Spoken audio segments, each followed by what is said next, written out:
Dr. R.J. Rushdoony, RR161V40, Cultural Decay, from the Easy Chair, excellent colloquies on various subjects. This is R.J. Rushdoony, Easy Chair number 172, June 7, 1988. Otto Scott and I are going to discuss now cultural decay, a very relevant subject because that's exactly what we face in our time. Back in the 1950s, Henry Van Til, the nephew of Cornelius Van Til, wrote a book, I believe, entitled Christianity and Culture. In the course of that book, he made an observation that was very telling. He said, culture is religion externalized. It's the manifestation in everyday life, in the arts, in the sciences, in every aspect of living, of the faith of a people. Well, when that faith decays in any culture, you have decline. When the religion of the Greeks waned in its significance, they became decadent, degenerate. The same happened with Rome. The same happened in the late Middle Ages. And the same has happened with the modern age. So we are in an era of dramatic cultural decline. When you have cultural decline, because the religious faith is no longer seen as relevant or is no longer believed, you have a rise of lawlessness. You have a return of barbarism. You have increasing violence and all kinds of social unrest. Society requires a harmony, or it is not a society, because the word society and community or communion are cognate words. In fact, when you go back to the older English versions of the Apostles' Creed, where we now read, "And I believe in the communion of saints," it read, "I believe in the society of the saints." Well, what we have today is no longer a society in that sense, because we have warfare. Warfare between the various persons in a society. You have a breakdown of society into individuals, each out to get what they can, making no contribution to the future. And this is our problem today. Otto, would you like to comment now? Well, I agree with what you said. And it's happened. The slide, this generation, we probably know more about more cultures and civilizations and societies, and we know more about the experience of the human race than any generation that has ever lived. Because for the last couple of 100 years, the archaeologists have been digging and uncovering old cities. They even found the birthplace of Abraham. And we have unearthed and examined and translated the very ancient languages and tongues and so forth. So we have a glimpse of their religion, their literature, their manners, and their decline.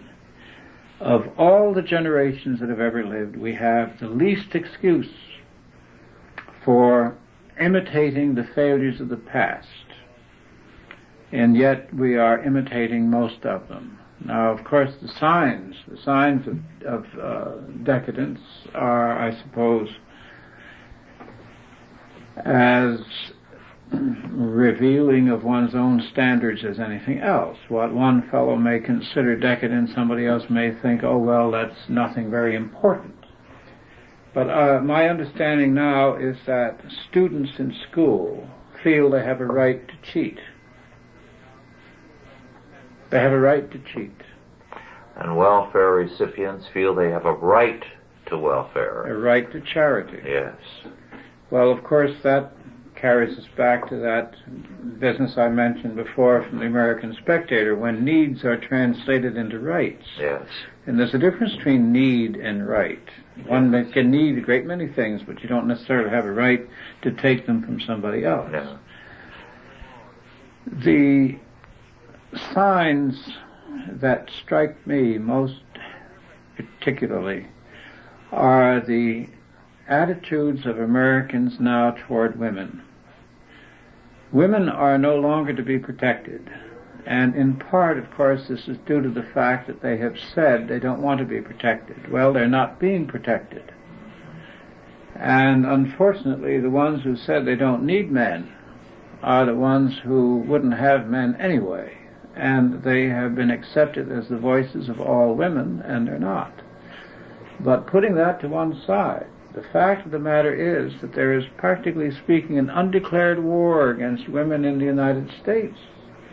They are being murdered in tremendous numbers, murdered and tortured.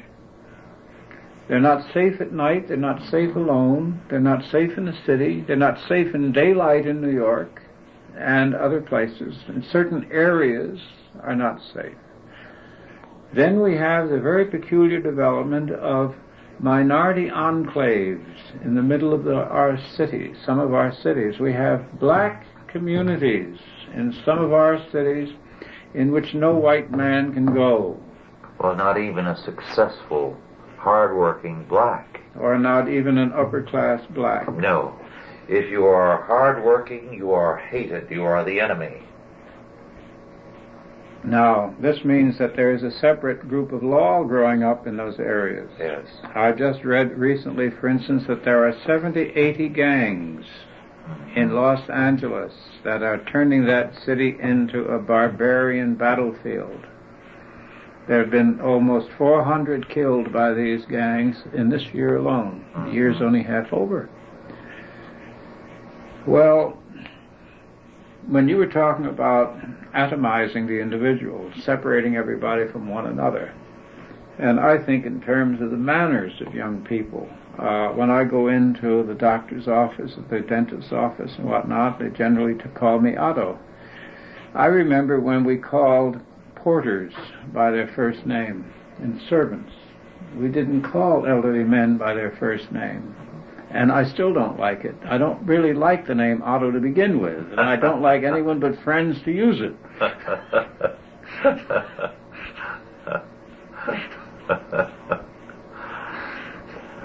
Well, it is curious that we have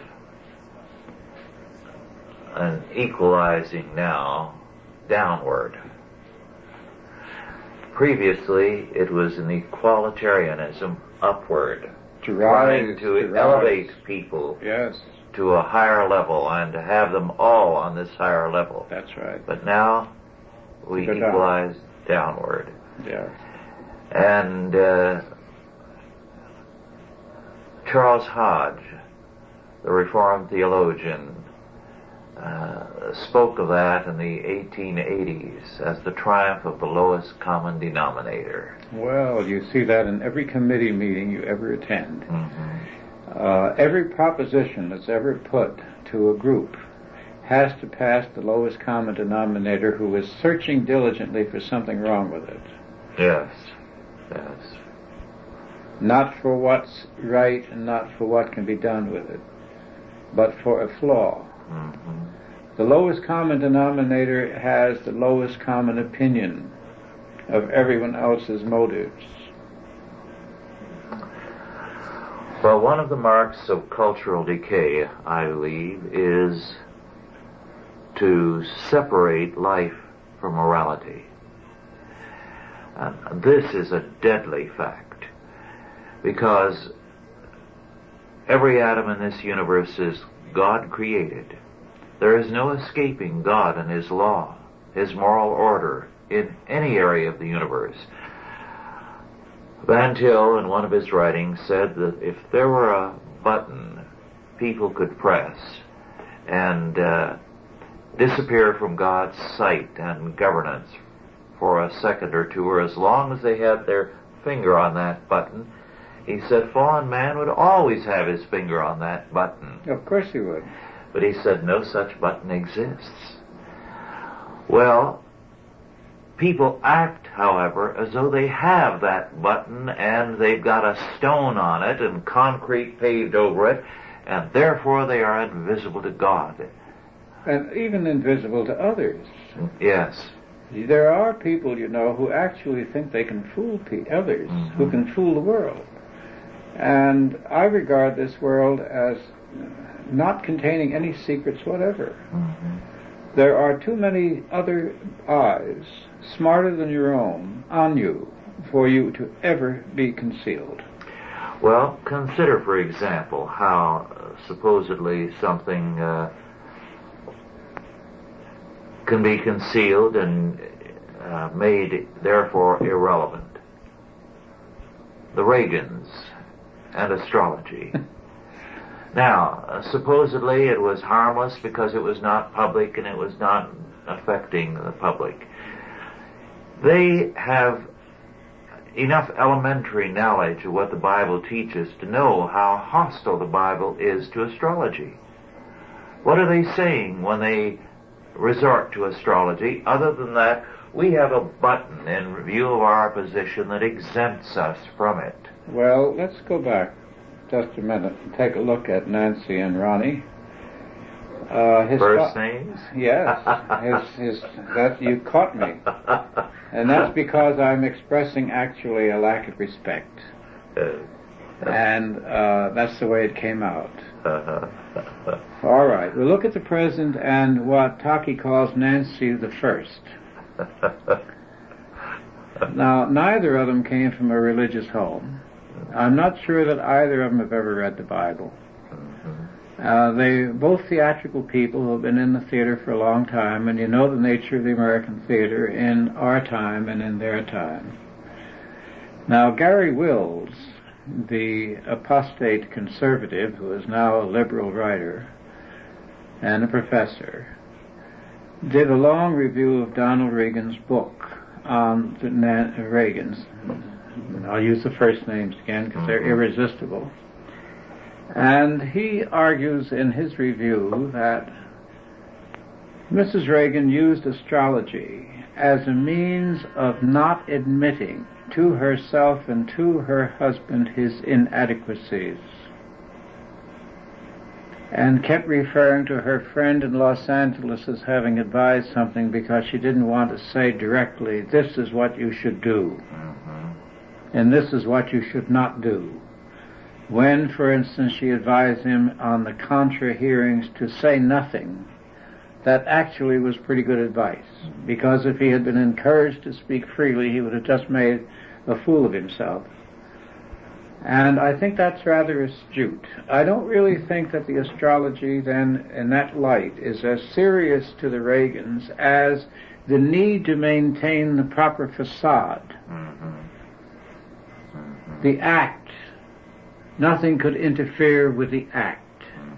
And I believe that they saw the presidency as an act. Yes. Incidentally, to go to the name Otto, I read a book when I was quite young about Otto of the Silver Hand. Otto of the Silver Hand. So it's always been a very dashing name in my eyes. That was quite a story. I can't separate it from sauerkraut, and I've never cared for it. If it wasn't my legal name, I wouldn't use it. And I didn't have an alternative, you see. Do you have a copy of Otto of the Silver Hand? No, I don't. I've often wondered if I could pick that up somewhere, and Tonti of the Iron Hand. Those are two I enjoyed.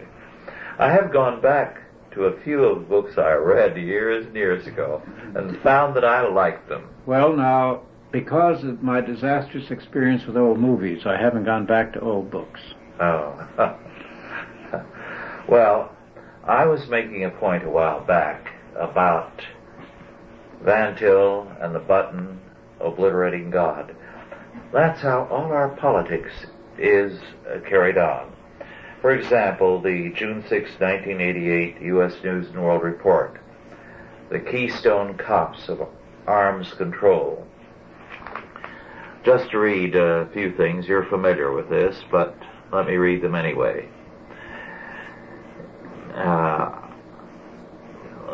The team in Moscow, and I'm quoting what President Reagan will tell you, as it presumably tells him, that arms control is not an end in itself, but a means to safety and security, a device for diminishing the threat of war. Arms control follows from and is intended to support our defense strategy. That, at least, is a theory. In practice, arms control now has little, if anything, to do with national strategy. Agreement for agreement's sake, preferably signed at a summit, has become the principal motive behind the arms control negotiations now underway. Then he goes on to say that the whole idea is theater, as it were, although he doesn't use that word, because he says, in all this it was somehow forgotten that the point of the negotiation was to improve the security of the NATO allies. A treaty that prevents us from developing advanced weapons for conventional defense is hardly likely to do that, unquote. Now, what we have is a loss of reality, because when you depart from morality and a moral perspective, your culture is dying. Well, we got onto this subject, you remember, because you and I were talking on the phone, and Byzantium came up in this respect, and I said that it reminded me of the machinery that the Emperor of Constantinople, or Byzantium, used to elevate the throne, to have the throne rise up in face of the barbarians who would come to the court, to awe them. And mechanical birds would sing. Yes, mechanical birds would sing. And they had all these mechanical marvels, all this glittering pomp, and the emperor would appear as almost a superhuman personage, and so forth. So this, now we've got the red carpet, we've got bugles, we've got all kinds of pomp and ceremony for the President of the United States. Now, when Mr. Lincoln was in the office, he wasn't called the President, he was called Mr. Lincoln. They used his name. Yes. And when Calvin Coolidge left the office, he rented a couple of small rooms, an apartment over a general store in New England. Yes. And when Harry Truman left the office, he got on the train by himself. There were no Secret Service men, and he took the train back to St. Louis, or wherever it was that he lives. I've forgotten now. Independence, Missouri. Independence, Missouri. That's it. So, as we've had a series of very weak men in that office, and the weakest right now, Mr. Reagan, and the weaker the man, the greater the pomp. Well, the more he needs it, I suppose. And the more unrelated they become to morality, to a moral position, it becomes theater. It is theater. It's the theater of the world. The world has always had a certain theatrical element to it. I noticed the same sort of phenomenon has developed in American corporate life. And I began to notice it as the years extended after World War II. Before the war, the only thing that mattered was whether you could do the job and do it well. The man that you reported to didn't call you by your first name and didn't want to know anything about you. All he wanted to do was your work. At 5 o'clock, out. Go home. If you had private troubles, he didn't want to hear them. It wasn't his business. It was none of this call me Jim stuff. However, I noticed after the war increasing numbers of what you might call corporate courtiers, men who had just the right appearance and who could come forward with just the right remark at just the right time. And it didn't seem to matter whether their departments were functioning well or not, as long as the boom went on. Now, of course, there isn't a boom right now, so it's possible that that's fading. I don't know. Well, that's a very interesting point about corporations, because I think one of the most impressive men in this century in corporate history was Walter Chrysler. Walter Chrysler came up out of nowhere, journeyman mechanic, and he never stood on his authority, and neither did the men around him. He never allowed anyone to take liberties with him, but he was always ready to be on a level with everyone, and so were his associates. One of his very closest, B.F. Hutchinson, I met just shortly after the war at a conference, and he came up to me. I had made some remark in a discussion session, and chatted with me. I felt quite an honor. But he sent me books and things after that and maintained a contact until his death.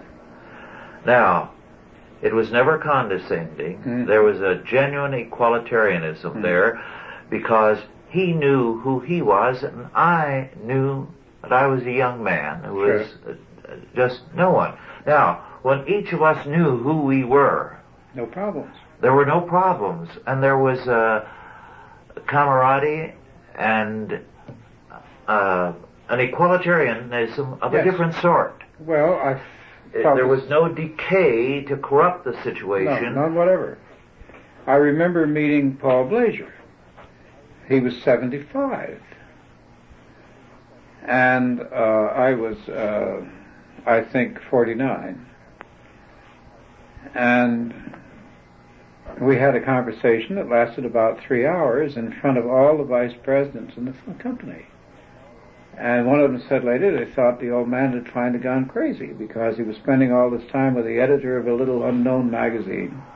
But the fact of the matter was, we shared a number of observations, and it was very interesting, I think, to both of us. And we've lost sight of time. So we kept talking and talking, and back and forth, and his courtesy was tremendous.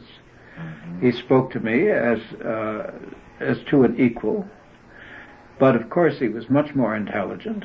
And somebody said afterwards, well, you met Mr. Blazier. I said, yes. And he said, and did you talk to him? I said, yes, for quite a while. He said, quite a while. How long? I said, 3 hours. He said, well, and how did you feel? I said, well, I felt like somebody who sat under a great light. And the whole landscape was illuminated, and I felt very bright because I could see everything in it. And then after I left, I said the darkness descended again, and I realized it was the proximity to Blazier that made me temporarily intelligent. Well, at that same meeting, and I'd totally forgotten this, and our discussion brought it out, after the meeting was over that evening, someone else asked me to go and take a walk with them. It was Dr. Millikan. The great the scientist, yes. And we walked all over with our overcoats. It was a cold, brisk evening, and it was at a university campus, and had quite a discussion. I annoyed him a little bit because of my Christian faith, and he expressed a hope that I would outgrow it, being an intelligent young man. But apart from that, it was a thoroughly delightful session, because each of us knew our place. And knowing that, we could have a fellowship that was very, very rewarding. Well, somebody described the old class structure of England in similar terms. He said, the baron and the man who handled the stables could sit down and have a glass of ale together and talk in perfect harmony. Yes. Because neither of them was in any doubt as to where he fit in the world. Addison and Steele in the Spectator papers in the 1700s dealt with that fact. Now, the same observation came to me regarding the black people of Africa. In South Africa, when I was in South Africa, I noticed that they bore themselves with considerable dignity. And you know that the native tribes are very moral and have very strict and puritanical, not to say prudish, rules. Now, a black man in South Africa coming in collision with a white civilization can either try to accept it and advance within it, or he can remain where he is with his own tribe, or he can go back and forth. But the thing that gives him his dignity is the fact that he has a status in his tribe that no white man can give him, and that where the white people are extraneous and unnecessary. And when a man has a place in the world where he feels he belongs, then he has a dignity.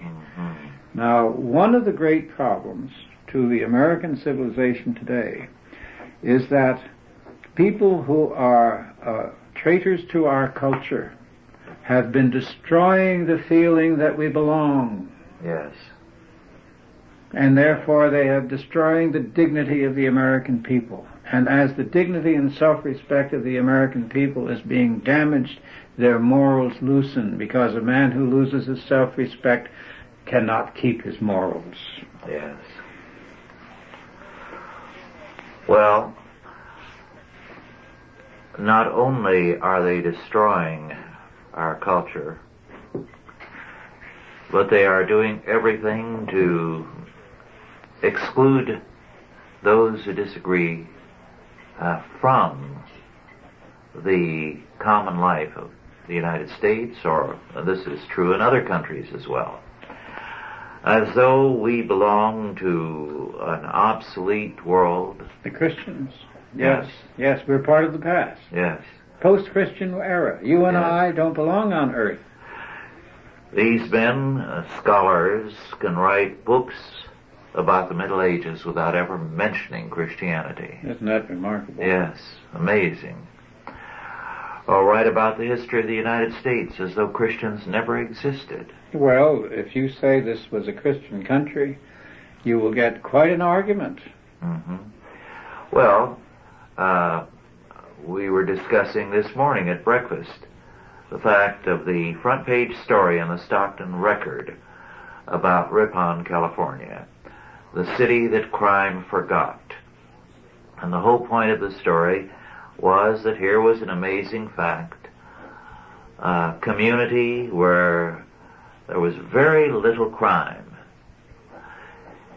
And the article never said anything about the fact that it is a strong Christian Reformed Dutch community where the laymen still have a great deal of power, where they are very conservative in their faith, where the Christian school tends to dominate the youth community, and as a result, there is a character and a moral standard in the community precisely because of that Christian character of Ripon.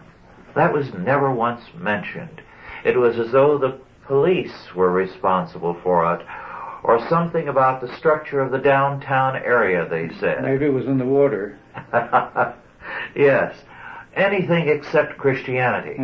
That cannot be given any credit for anything. Well, if you have astigmatism, you might say, intellectual astigmatism, and you just simply can't see it. It isn't that they deny it, it's that they literally cannot see it. Well, culture to them has become art. And this is why modern art is so objectionable, because it is anti-Christian and it is a substitute religion. Well, you remember the fellow who was shown a photograph of someone else's girlfriend, and she had 3 eyes and a nose that was in the middle of her cheek. And he said, I don't think she's very good looking. And the fellow said, oh, you don't like Picasso. Yes. Well, you remember I was in Cleveland a couple of years ago for an inner city conference. And here's a city that from 1960, when it was close to 1 million, has dropped by 1980 to about 500,000. Really? Because of its anti-business policies, making it almost impossible for industry to remain there. But you know they've never rebuilt the area that was gutted during the riots. Well, here's a fine old city, magnificent old hotels, churches, public buildings, and so on, dying. And what was their solution? While I was there, they were discussing how to revive Cleveland through art festivals, music festivals, that sort of thing. Bringing in... Well, this was what the Renaissance did. The Renaissance substituted art for the church, remember? Yes. I'd like to read something from the Wall Street Journal for Tuesday, May 31st, 1988, Otto. Mm-hmm. The title is Thatcher, Sow and Ye Shall Reap for All. It's a portion of a speech which Margaret Thatcher, Prime Minister of Britain, gave to the General Assembly of the Church of Scotland. And she began by saying she was speaking personally as a Christian as well as a politician. Some of the excerpts, I think, are choice. And I quote, "We are told we must work and use our talents to create wealth. If a man will not work, he shall not eat," wrote St. Paul to the Thessalonians. Indeed, abundance rather than poverty has a legitimacy which derives from the very nature of creation. Nevertheless, the 10th commandment, "Thou shalt not covet," recognizes that making money and owning things could become selfish activities. But it is not the creation of wealth that is wrong, but love of money for its own sake. The spiritual dimension comes in deciding what one does with the wealth. And later on in the same address, she spoke of the basic ties of the family which are at the heart of our society and the very nursery of civic virtue.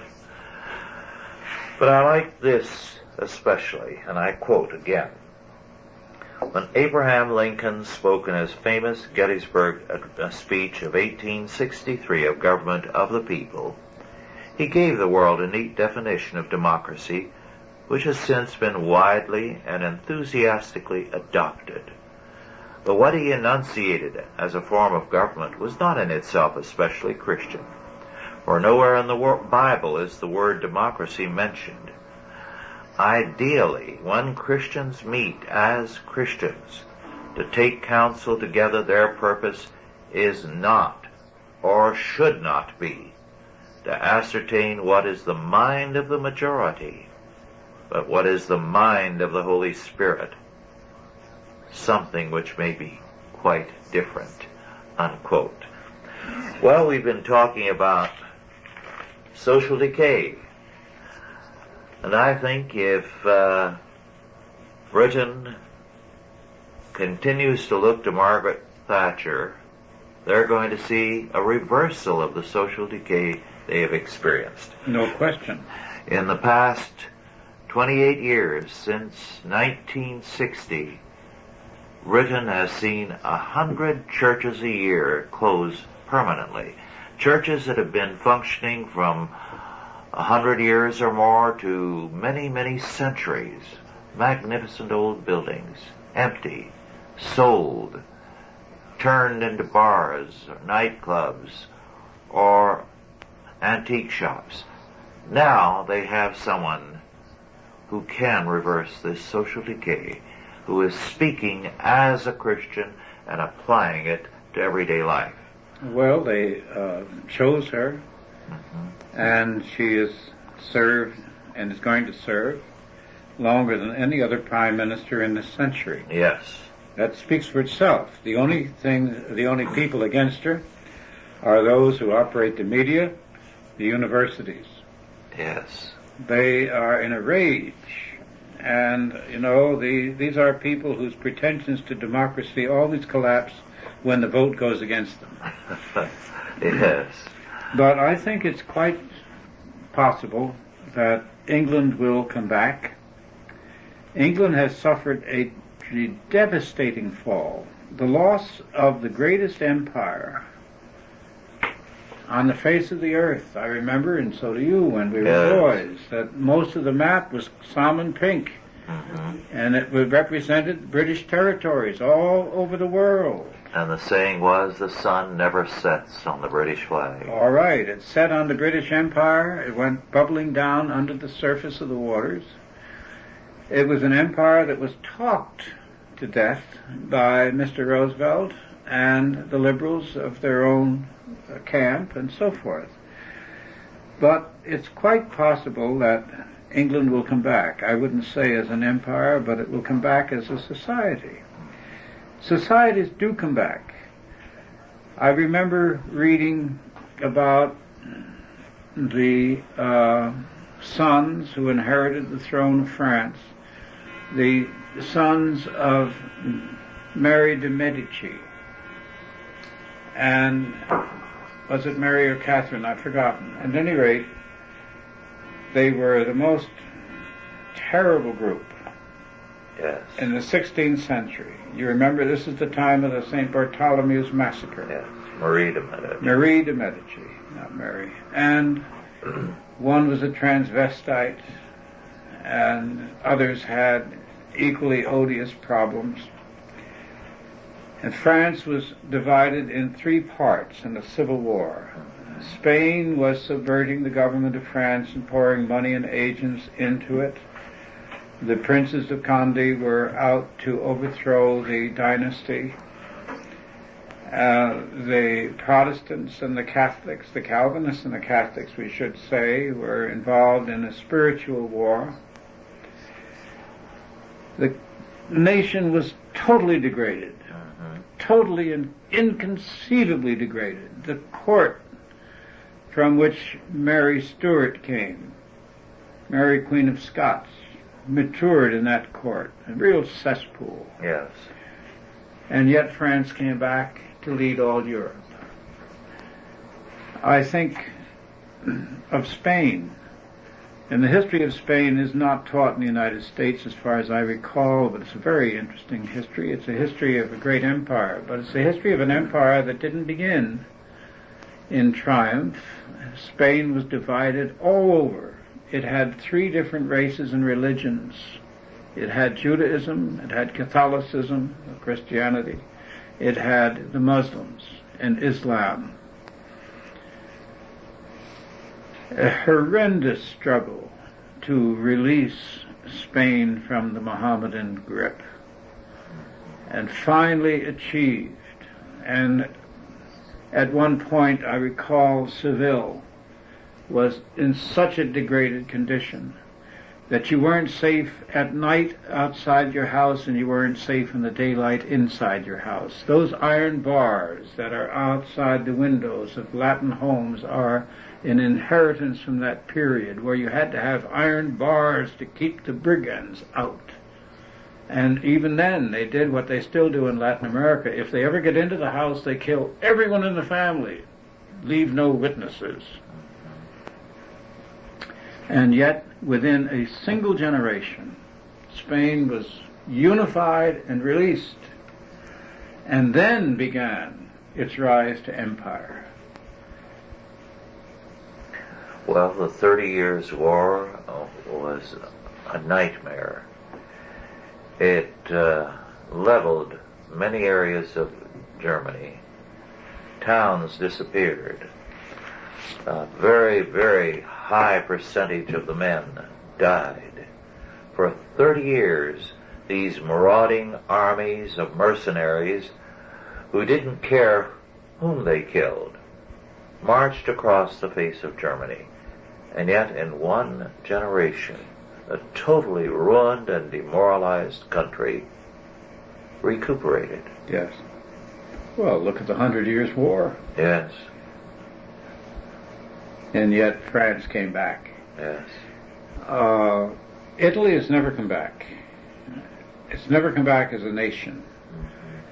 When you talk to Italians from Italy today and you say, where are you from? They say Roma, or Geneva, or Florence, or whatever, Milano.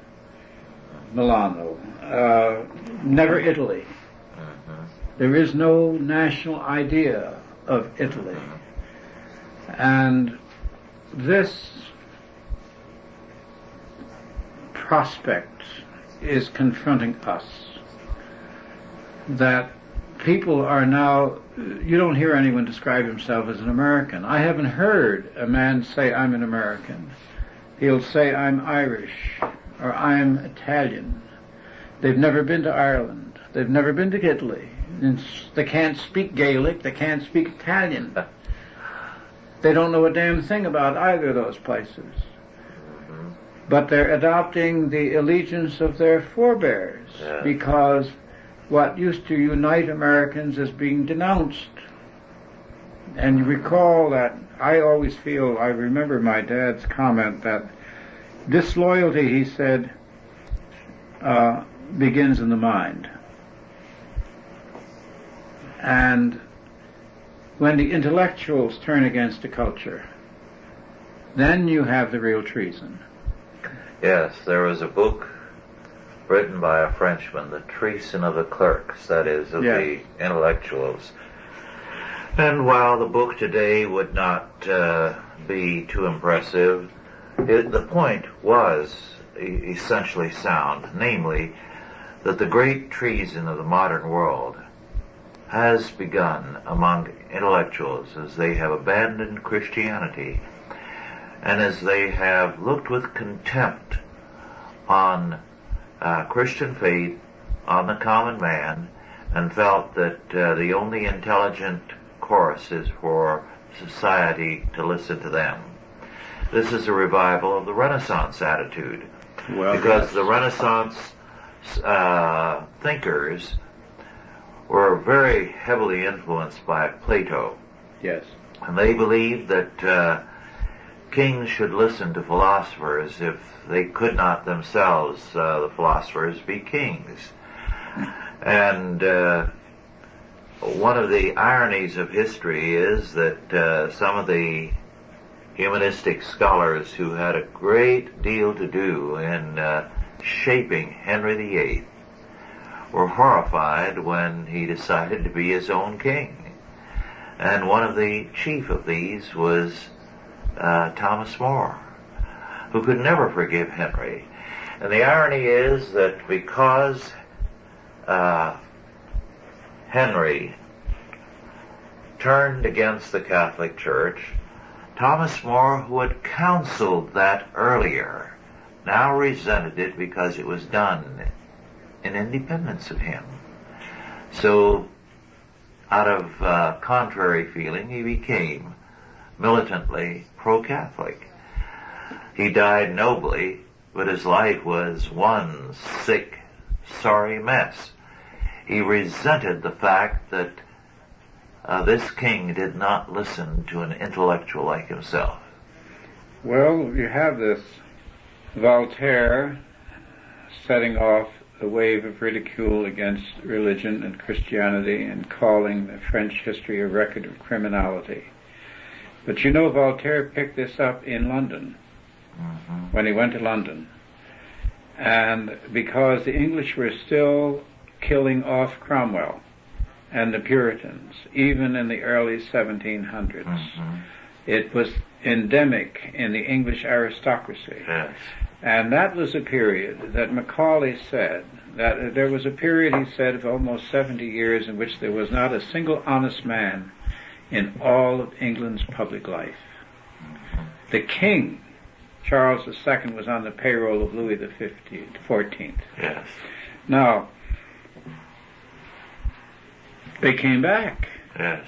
They were sliding straight into the stews. They had the Restoration, and you remember the level of the art and the Restoration. They had pornography on the stage and off the stage and everywhere else. And everything was going to hell. And any sensible person would have said England is finished.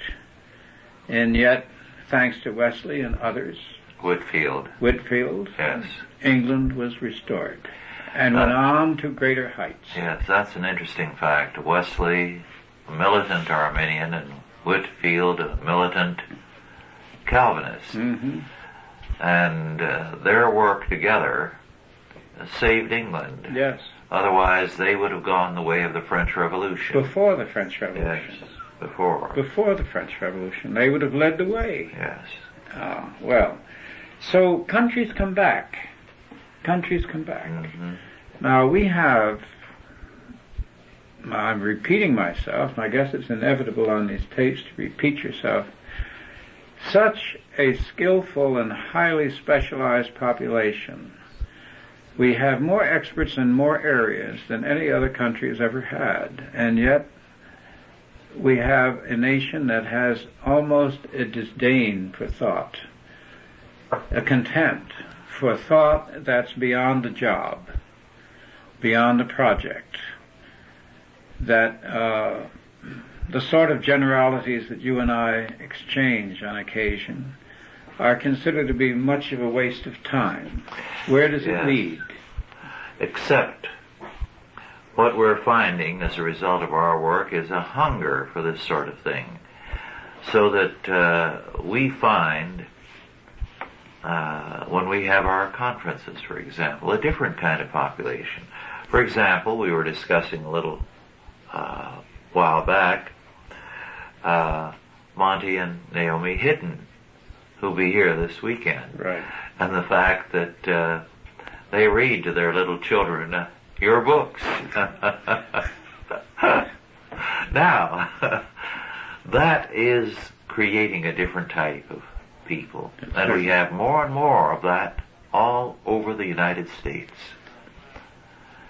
Now, if a country, if a nation or a civilization gets to a certain level of peril, internal and domestic peril, I would compare it to the decline of an individual to the point where he suddenly realizes that his continued existence is imperiled. Then very often you turn around and see a struggle. And that individual then begins to come back and to proceed in a new and better way. Yes. This is almost a thumbnail description of conversion, because we know what leads to conversion is failure. Yes. People don't convert because they succeed. They convert because they fail. Mm-hmm. And in the humiliation of the failure, they turn to God. Yes. And God takes pity on them, and they convert. A nation converts in the same way when it first goes through a long walk through the desert, when terrible, awful things happen, and then it comes back. Yes, the Chinese ideograph for crisis means dangerous opportunity. Yes. And we are moving now onto a crisis that is a dangerous opportunity. We're going to see the disaster strike the whole world, and it will be the opportunity now for God to work in their lives, because they will be broken and humbled. Well, we see this. Tom Paine, certainly not one of my heroes, but a very good writer, used two things which struck me years ago. One was the man standing in front of his cottage who put his arm around his young son and said, "I want peace for the sake of my son." And Paine said, that man doesn't realize that his son will have no peace unless his father fights. Yes.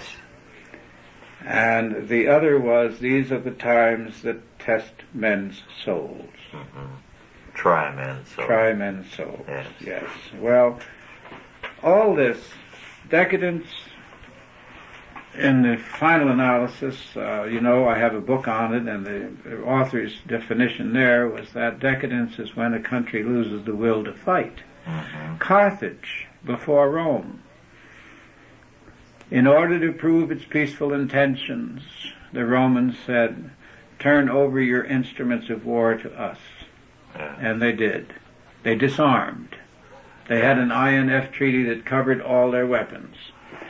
Yes, Reagan is a good Carthaginian. And then... Not like Hannibal, though. No, they said, "Turn over the children of your leading families for us to hold as hostages so that we can be safe from the fear that you will attack us." just as the Soviets are always supposed to be afraid that we will attack them. And Cato would get up in the Roman Senate and say, Carthage must be destroyed, day after day. But the Carthaginians did not believe him. What do you suppose they're saying in the Soviet Union every day? What do you suppose the avalanche of denigration that comes boiling out of their journals and their newspapers and their magazines and in their movies every day? Yes. Well then, they did turn over the children. And when the ship took them to Rome, the women, the mothers, jumped into the water, into the ocean, and swam after that ship as long as they could to get a last sight of their children, going over to Rome. And then finally they said to the ambassadors of Carthage, you will have to abandon your city. And when the ambassadors went back to Carthage, told them that message, the Carthaginian people killed the ambassadors and prepared for the last siege. But of course, as you know, it was too late for them to maintain themselves. Now we are listening to the sort of ambassadors, State Department that the Carthaginians would have recognized. Mm-hmm. But we're not Carthaginians. We know more than they did. And we have a substantial Christian population. That's it. And that's going to spell the difference. Yes. Yes. It's going to save this country. Yes. One of the first things to do is to get rid of the Carthaginians in the White House and in Washington generally. Incidentally, the elephant fits the Carthaginian symbol, doesn't it? Yes. Well, that's going to come in time. God is going to destroy their credibility. Events are moving rapidly towards that. Interesting, because there is no reason for people to pull themselves together until they have to. They never do. Mm-hmm. They never do. We've been very fortunate in the past. We had, when World War II started, a smaller army than Yugoslavia or even Hungary. We still had horses. We still had a cavalry. Mm-hmm. Well, to me, one of the interesting things about a crisis is this. We had one in 1929.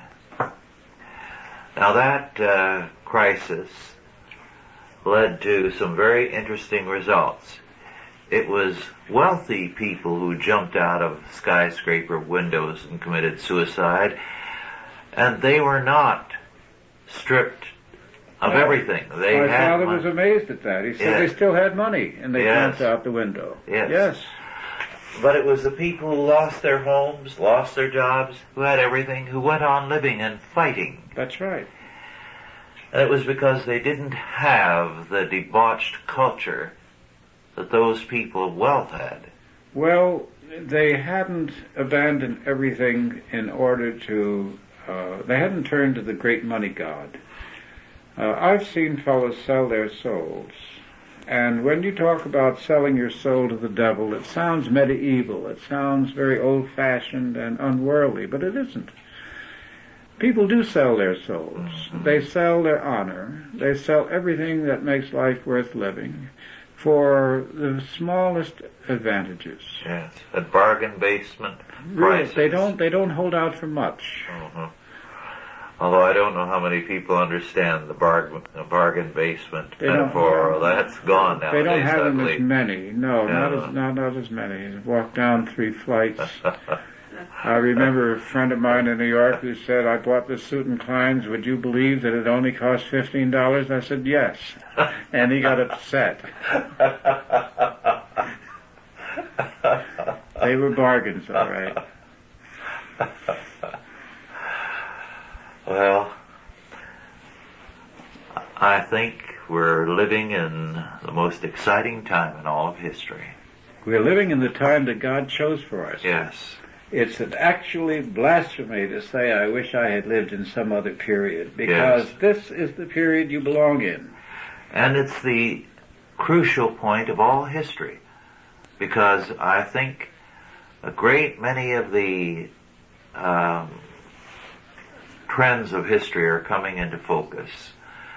The statement by William Blake, not usually a reliable guide, is all the same a good one. I saw the finger of God go forth, giving a body to falsehood that it might be cast off forever. Every evil is coming into its own, to appall men, to bring them face to face with what they desired and imagined in the evil of their hearts. And they're going to turn on what they themselves have created. So we're at a critical point in history, whether in the religious or in the political or the economic or the artistic or whatever, educational. In every realm, the evils of history are coming into fruition and focus with all their horrors. And it is that they be destroyed. That's interesting. It's a very interesting concept. It's true, too. Well, a lot of old illusions are being shattered. Yes. Universal education. Yes. Universal suffrage. Yes. You remember what Freud said about suffrage? He said men will not abide by the results of a vote as long as the matter is important to them. Mm-hmm. He said if 10 men are willing to give their lives rather than live in a lie, and 20 men on the other side are willing to vote but will not risk their skins, the 10 will give the law to the 20. When all this comes to fruition, there's going to be a reordering of civilization, because the path we're on now is destroying us. Yes, and the humanists are really bankrupt. But look at the promises. I was just listening to some of the reading today, some of the promises that are being made. The Democrats are promising universal child care on one end, and universal lifetime nursery care on the other end for the elderly. So they're going to take care of the young and the old, and they'll direct those in between to work to support all this. Well, of course, we've been taking care of the young and the old without the Democratic Party for a long time in this world. What's happening here? Well, I think one of the great blessings of living in our day is that we are witnessing God's hand on evil, bringing it to fruition and to self-destruct. All they that hate me love death, God says. And the love of death is overwhelming our society. And what we must do, therefore, is to be strong in our faith and in our will to live, because we're going to be the victors. Well, you have extremes of culture emerging. You go into a bookstore now, and the audio and visual department is as big as the book department, because people would rather watch or listen than read. But some of the books that are coming out now are superior. I've forgotten who put it. He said some of the most beautiful flowers grow on a dunghill. And these kind of periods bring out both extremes. Yes. Not just the decadent, but also the heroic. Yes. I heard General Singlaub on the air the other night. You know him. Oh, yes. We both know him. And he was being interviewed by a fellow who is usually quite supercilious, but on this occasion was very respectful, because the general's responses were so succinct and so truthful that it wasn't possible to mock him. He's a very superior man. Well, our time is just about up. We thank you all for listening, and we urge you to recognize that you're living in, as God said, your appointed hour of history, a time of great opportunity. We feel privileged here at Chalcedon that we have the opportunity to work in God's good time And we hope and pray that you'll feel the same way as we face the future. Thank you all for listening. Authorized by the Chalcedon Foundation. Archived by the Mount Olive Tape Library. Digitized by ChristRules.com.